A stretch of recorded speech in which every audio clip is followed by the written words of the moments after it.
you say that when a person who has worked to realize Arahantship. Section 13 to 16.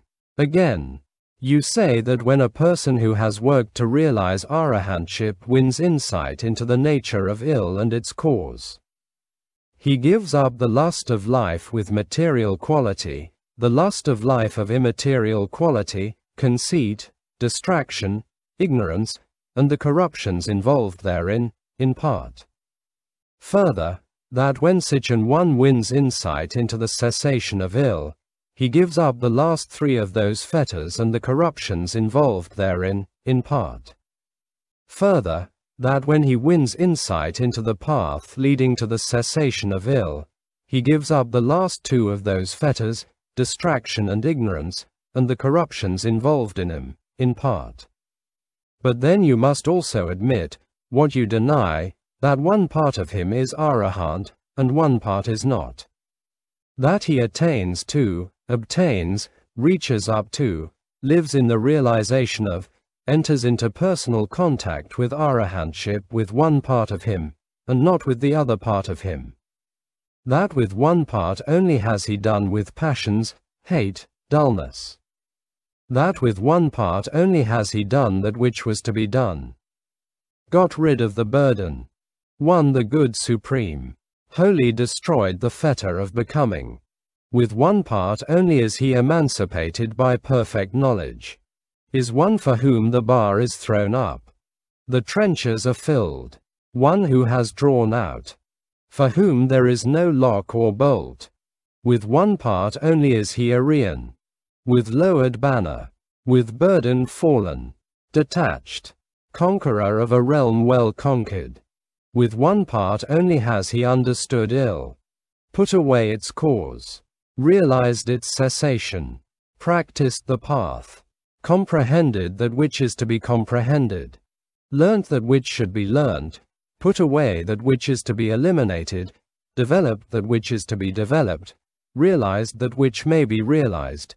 And not any of this with the other part. Section 17. Samatya. But if it be wrong to deny that my thesis is true, why did the Exalted One say thus? Little by little, one by one, as pass the moments, gradually let the wise, like smith the blemishes of silver, blow the specks that mar his purity away. Is the Suttanta thus? Does this not justify my answering yes? Section 18. Theravadin. But was it not said by the Exalted One? For him, e'en as insight doth come to pass, three things as bygones are renounced for aye. Belief that in him dwells a soul, and doubt, and faith in rule and right, if aught remain. Both from the fourfold doom is he released, and ne'er the six fell deeds are his to do. Is the Suttanta thus? Section 19. Again, was it not said by the Exalted One? Whenever, O Bhikkhus, for the Aryan disciple there doth arise the stainless, flawless eye of the norm, that whatsoever by its nature may happen, may also by its nature cease, then with the arising of that vision doth he put away these three fetters. Belief in a soul, doubt, and the contagion of mere rule and ritual. Is the Suttanta thus? Hence it must not be said that the religious man gives up the corruptions piecemeal. Points of controversy. 1.5 of renouncing evil. Controverted point. That the average man renounces sensuous passions and ill will. Section 1 to 2. Theravadin. You maintain that, as average man, he does renounce them. Now by renouncing I imply that he renounces forever, without remainder, severing all connection with them and their roots, and all desire for them, and all latent bias toward them.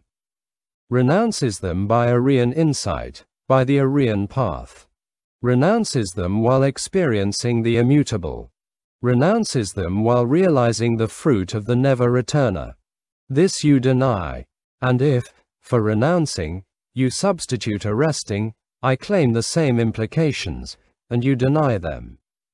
Section 3 to 4. The person who works for the realization of the never-returner's fruit. He renounces, he arrests in this thoroughgoing way, on that we are agreed. But does the average man? You deny this no less than I. Section 5 to 6. But if you apply these words renounce, arrest in your limited meaning to the average man, you must also apply them, as meaning just so much and no more, to the candidate for the fruit of the never-returner. By what path, or means, does your average man renounce sensuous passions and ill will? Section 7, 8, Samatya. By the path that belongs to the Rupa sphere. Theravada. Now does that path lead men out of the round of rebirth? Does it go to extinction of ill, to enlightenment, to disaccumulation? Is it clear of intoxicants, fetters, ties, floods, bonds, hindrances, uninfected, clear of what makes for grasping and for corruption? Is it not true, on the other hand, that this path is not any of these things? How, then, can you say that by it an average man renounces sensuous passions and ill will? Section 9, 10. You agree that the path practiced by the person who works for the realization of the never-returner's fruit possesses all those qualities. But you should agree that that path belonging to the Rupa sphere possesses the same qualities, since you claim that by it the average man renounces even as the never-returner renounces. But you admit it has the opposite qualities. Then, by parity of reasoning, you should find those opposite qualities in the path practiced by the never-returner, since you claim that by it the latter arrives at the same renunciation as does the average man. Section 11. You say that an average man, who is done with lusting after sensuous pleasures, as soon as he has comprehended the truth, becomes forthwith established in the fruition of the never-returner. Why not add in Arahantship? Why stop short of this? You must also admit that he has been practicing the first, second, and third paths at the same time, realizing the respective fruits at the same time, and experiencing a combination of the respective contacts, feelings, perceptions, volitions, cognitions, believings, endeavours, reflections, and concentrations, all at different stages of evolution which characterize each upward step. Section 12. Or, if he does not arrive at the third fruit in this way, by what path does he arrive? By the path of the never-returner, say you. Yet you deny that the renouncing of the three fetters, theory of a soul, doubt, and the contagion of mere rule and ritual, belongs to the work of the never-returning path. Nay, you must admit it, since you leave your average man no other path. Although it was said, was it not, by the Exalted One, that the fruit of the first path was got by the renouncing of those three fetters?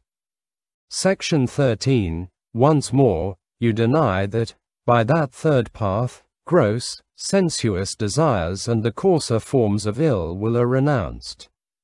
Nay, but you are bound to admit this, for was it not said by the Exalted One that the fruit of the second path was